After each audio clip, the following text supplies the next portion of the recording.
नमस्कार, मैं Dinesh Kumar Khatri, lecturer mathematics, government polytechnic college Dungarpur Rajasthan में कार्यरत हूँ। डिप्लोमा पॉलिटेक्निक कॉलेजेस के फर्स्ट ईयर में उसमें भी जो टेक्निकल ब्रांचेस हैं वहाँ पर एक पेपर है, कॉमन पेपर है जो कि 104 जिसका कोड है और अप्लाइड मैथमेटिक्स पेपर है, हिंदी में अनुप्रयुक्त गणित। वहीं एक यूनिट है ट्रिग्नोमेट्री, तो उसी में जो टॉपिक आज हम कवर करने जा रहे हैं इस वीडियो के द्वारा, उसका नाम है solution of trigonometric equations, Hindi में त्रिकोणमितीय समीकरणों का हल। टॉपिक शुरू करने के पहले एक बार सिलेबस पर हम नजर मार लेते हैं। देखिए ये सिलेबस है अप्लाइड मैथमेटिक्स का।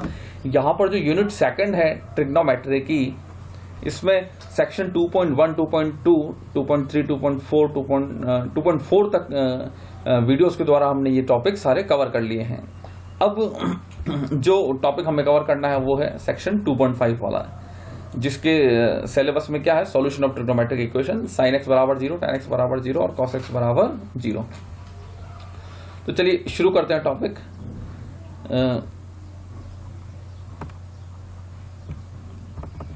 सबसे पहले हम परिभाषा की बात कर लेते हैं, त्रिकोणमितीय समीकरण की परिभाषा। यदि किसी समीकरण में कोणों के त्रिकोणमितीय अनुपात प्रयुक्त हो तो उसे त्रिकोणमितीय समीकरण कहते हैं। समीकरण हम जानते हैं कि कोई भी मैथमेटिकल एक्सप्रेशन में जब बराबर का चिन्ह या इक्वल साइन आता है तो वो समीकरण बन जाती है।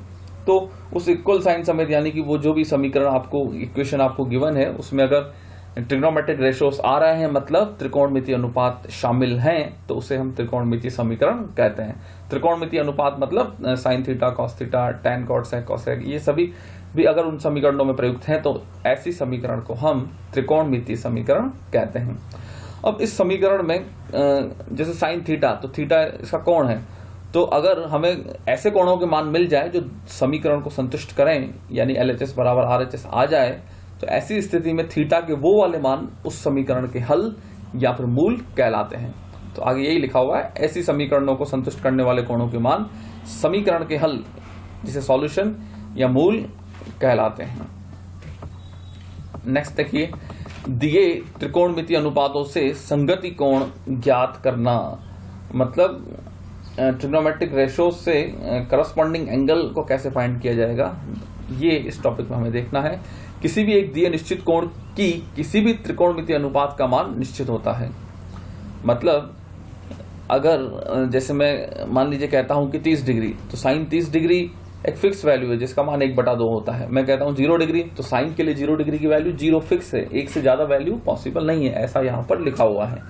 किसी भी एक दिए संबंधित कोण की कोई एक कोण दे दिया आपको 30 डिग्री या 0 डिग्री, उसका जो त्रिकोणमितीय अनुपात होगा, मतलब टी रेशियोस, मतलब जैसे साइन थीटा ले लिया तो वो निश्चित होता है, क्योंकि साइन 0 की वैल्यू 0 ही है, कुछ और नहीं हो सकती। इसी तरह साइन 30 की वैल्यू 1/2 ही होगी, कुछ और नहीं संभव है। अतः सभी त्रिकोणमितीय अनुपात कोण का एक मान्य फलन होता है।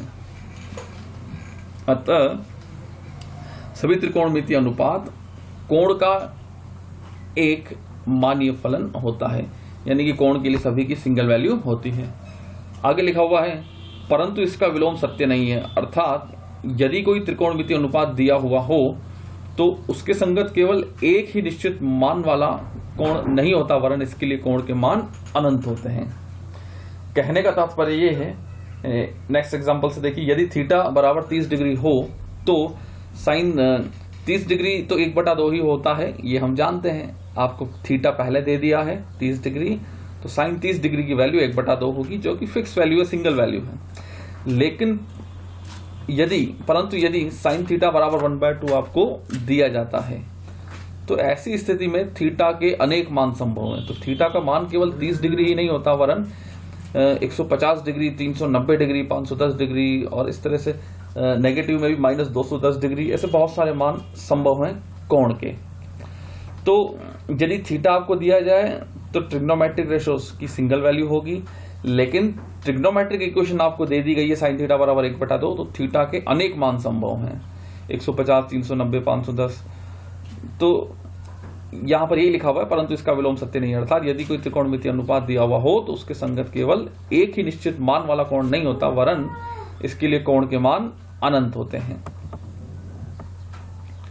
नेक्स्ट क्या लिखा हुआ है, किसी दिए हुए त्रिकोणमितीय अनुपात के लिए कोण के इन अनंत मानों को एक व्यापक सूत्र द्वारा व्यक्त करते हैं। तो इस तरह से जो थीटा की बहुत सारी वैल्यूज मिलती है, कोण के जो बहुत सारे मान मिलते हैं, जैसे यहाँ पर 30 डिग्री के अलावा 150 डिग्री, 390 डिग्री, 510 डिग्री, ये सभी मिले, तो इन सबको डिनोट करने के लिए एक जनरल फॉर्मूला भी होता है।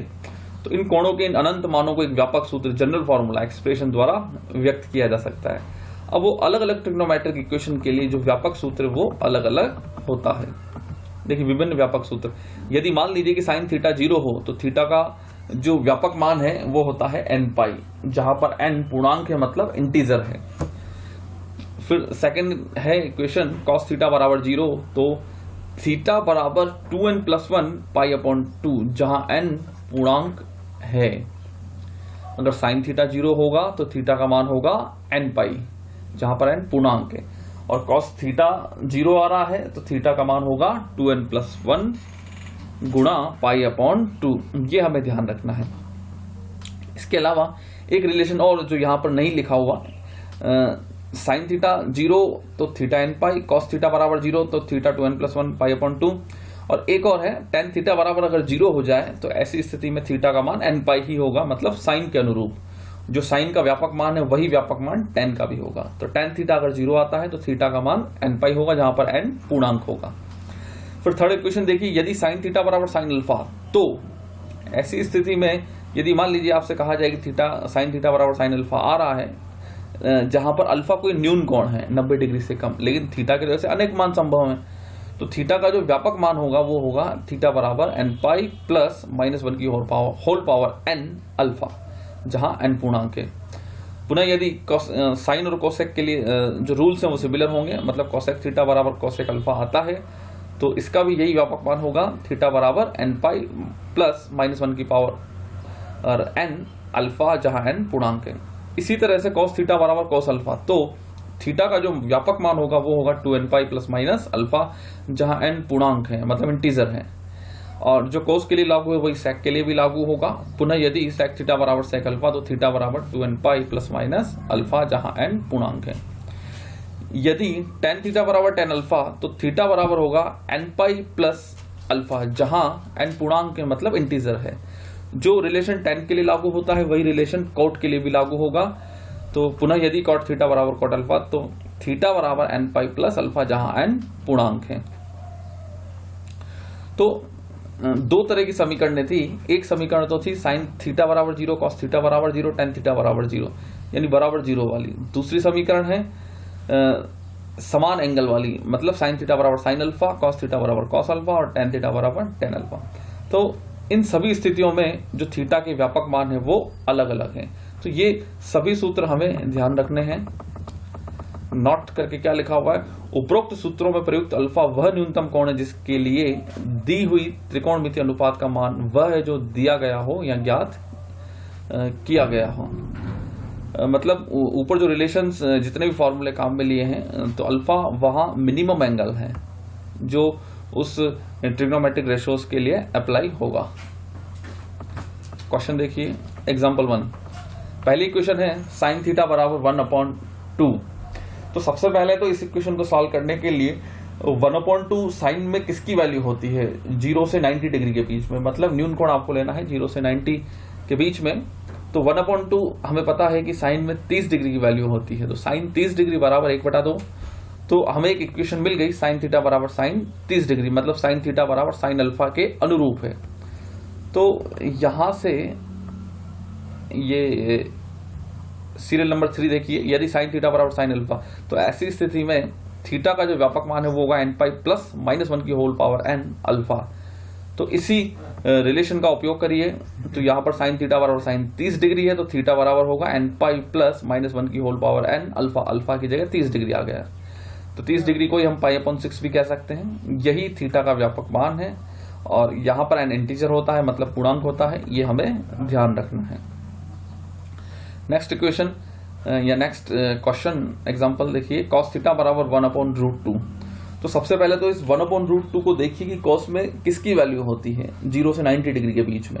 ये हम जानते हैं कि 45 डिग्री की वैल्यू होती है, मतलब पाई/4। तो cos थीटा बराबर हो गया cos पाई/4। तो तो ये cos थीटा बराबर cos अल्फा के अनुरूप है, उसी के सिमिलर है। तो वहां से जो व्यापक सूत्र है cos थीटा बराबर cos अल्फा का, उसी सूत्र का हमें उपयोग करना है। ये देखिए सीरियल नंबर 4 देखिए, cos थीटा बराबर cos अल्फा, तो थीटा आपका हो गया 2n pi plus minus alpha. यही रिलेशन यहाँ यूज करना है। तो थीटा बराबर 2n pi plus minus alpha, alpha के स्थान पर है π/4, जहां n पूर्णांक है मतलब इंटीजर है, ऐसा हमें ध्यान रखना है। चलिए नेक्स्ट देखिए example 3, solve tan 2 theta that is equal to -√3। तो वापस वही करना है जो अभी तक करते आए हैं, मतलब tan थीटा बराबर tan अल्फा के समरूप हमें एक समीकरण बनानी है। रूट थीटा हमें पता करना है 0 से 90 डिग्री के बीच में किसकी वैल्यू है। वो पॉजिटिव एंगल नेगेटिव भी हो सकता है, तो चलेगा 0 से 90 डिग्री के बीच में उसका परिमाण होना चाहिए। तो √3 हम जानते हैं कि 60 डिग्री के लिए वैल्यू होती है tan के अंदर। तो 60 डिग्री को हम कहते हैं π/3। तो चूंकि tan minus theta minus tan theta होता है, इसलिए ये जो -√3 है ये -60 डिग्री tan के लिए वैल्यू होगी। तो यहाँ पर tan -60 डिग्री लिखा हुआ है और tan -π/3, तो ये माइनस बाहर आ जाएगा, या चलिए बाहर नहीं लेते हैं, तो ये इसके समरूप इक्वेशन आ गई, tan थीटा बराबर tan अल्फा। बाहर ले लेंगे तो ये समरूपता हट जाएगी। तो tan थीटा बराबर tan अल्फा आ चुका है, अल्फा के स्थान पर है -π/3। अब लेफ्ट साइड में देखिए tan थीटा ना होकर के tan 2 थीटा है। तो ये जो कोण है 2 थीटा, इसका व्यापक मान होगा बराबर n पाई प्लस थीटा। देखिए tan के लिए क्या था व्यापक मान, tan थीटा बराबर tan अल्फा, तो थीटा बराबर n पाई प्लस अल्फा। तो थीटा बराबर है हमारा यहाँ पर, तो यहाँ पर 2 थीटा हो जाएगा n pi plus alpha, alpha के स्थान पर है -π/3। तो चूंकि हमें तो थीटा का व्यापक मान चाहिए, तो 2 को लेफ्ट साइड से हटा दीजिए, मतलब राइट साइड में भेज देंगे, तो डिवाइड हो जाएगा, मतलब n/2 और ये 3 के साथ /6। तो जो इसकी फाइनल वैल्यू है वो है n/2 -π/6। यही जहां पर n पूर्णांक है मतलब इंटीजर है। एग्जाम्पल 4 देखिए। अब नेक्स्ट जो इक्वेशन है वो है sin n theta that is equal to cos m theta. अब sin थीटा बराबर sin अल्फा नहीं है, cos थीटा बराबर cos अल्फा भी नहीं है, tan थीटा बराबर tan अल्फा भी नहीं है। अब लेफ्ट साइड में sin है और राइट साइड में cos है। तो पहले तो हमें क्या करना होगा, या तो दोनों तरफ cos बनाओ या फिर दोनों तरफ sin बनाएंगे। तो हम एक काम करते हैं कि दोनों तरफ हम cos बना लेते हैं, मतलब जो cos ये जो sin n थीटा लिखा हुआ है, cos m थीटा को पहले लिख लिया लेफ्ट साइड में, बराबर sin n theta right side में लिखा। अब sin n थीटा को फर्स्ट क्वाड्रेंट के अंदर ही π/2 माइनस करके लिख देते हैं। तो देखिए cos π/2 माइनस n थीटा, π/2 आने के कारण ये चेंजर लाइन पर है, इसलिए cos साइन में बदल जाता है, और फर्स्ट क्वाड्रेंट है इसलिए इसकी वैल्यू पॉजिटिव होगी, मतलब ये वापस sin n थीटा के बराबर आ जाएगा। तो हमें समीकरण मिल गई, cos m थीटा बराबर sin n थीटा के स्थान पर ये वैल्यू ले लेंगे, cos π/2 माइनस n थीटा। अब cos थीटा बराबर cos अल्फा के समरूप ही रिलेशन है। तो ऐसी स्थिति में जो व्यापक सूत्र है वो क्या कहता है, लेफ्ट साइड का जो कोण है मतलब m थीटा बराबर 2n pi plus minus alpha, alpha के स्थान पर है π/2 माइनस n थीटा। इसी को सॉल्व कर लीजिए। लेफ्ट साइड हमें तो थीटा की वैल्यू निकाल ली, तो जहां जहां पर भी थीटा है उन सभी समीकरणों को हम एक साथ ले लेंगे। तो यहां से जो माइनस n थीटा है, देखिए बाहर प्लस माइनस है, जब ये अंदर जाएगा माइनस से ऑपरेट होकर के माइनस प्लस में कन्वर्ट हो जाएगा। तो यही जब n थीटा जो RHS में है ये लेफ्ट में जाएगा तो वापस से प्लस माइनस बन जाता है, थीटा दोनों में कॉमन आ रहा है तो m प्लस माइनस n बचता है। ये वैल्यू फाइनली सॉल्व करने पर आपको ये मिलती है, थीटा बराबर 4n plus minus 1 multiplied by pi upon 2 times of m plus minus n। चलिए ये एग्जांपल भी सॉल्व हो गया। Next example 5, coat square theta बराबर 3। तो ये जो समीकरण है ये कोट स्क्वायर थीटा बराबर कोट अल्फा के समरूप है। अब कोट स्क्वायर अल्फा बराबर 3 है, तो दोनों पक्षों का जब हम वर्गमूल लेते हैं तो कोट थीटा बराबर मिलता है हमें प्लस माइनस √3। √3 कोट में हम जानते हैं 30 डिग्री की वैल्यू होती है, मतलब π/6 की। तो चूंकि यहाँ पर प्लस और माइनस दो वैल्यूज आ रही है इसलिए दो समीकरणें बनेगी। तो पहली समीकरण बन गई cot थीटा बराबर √3 और दूसरी समीकरण है cot थीटा बराबर -√3। अब लेफ्ट साइड में जो cot थीटा बराबर √3 है ये आपका हो जाएगा cot π/6 के इक्विवेलेंट, और जो दूसरी समीकरण है cot थीटा बराबर -√3 ये हम ले सकते हैं cot -π/6, मतलब वही जो 30 डिग्री की वैल्यू है यहाँ पर -30 डिग्री एंगल हो जाता है। जो tan के लिए व्यापक सूत्र था वही cot के लिए व्यापक सूत्र है। तो यहाँ पर थीटा बराबर nπ प्लस अल्फा, अल्फा के स्थान पर π/6, यहाँ पर भी थीटा बराबर nπ प्लस अल्फा, अल्फा के स्थान पर -π/6 है। तो दोनों को हम संयुक्त रूप से लिख सकते हैं थीटा बराबर nπ प्लस -π/6, जहाँ n पूर्णांक है, n इंटीजर है। तो चलिए आज इस टॉपिक में या इस वीडियो में ट्रिग्नोमेट्रिक इक्वेशंस में इतना ही पढ़ते हैं। Thank you.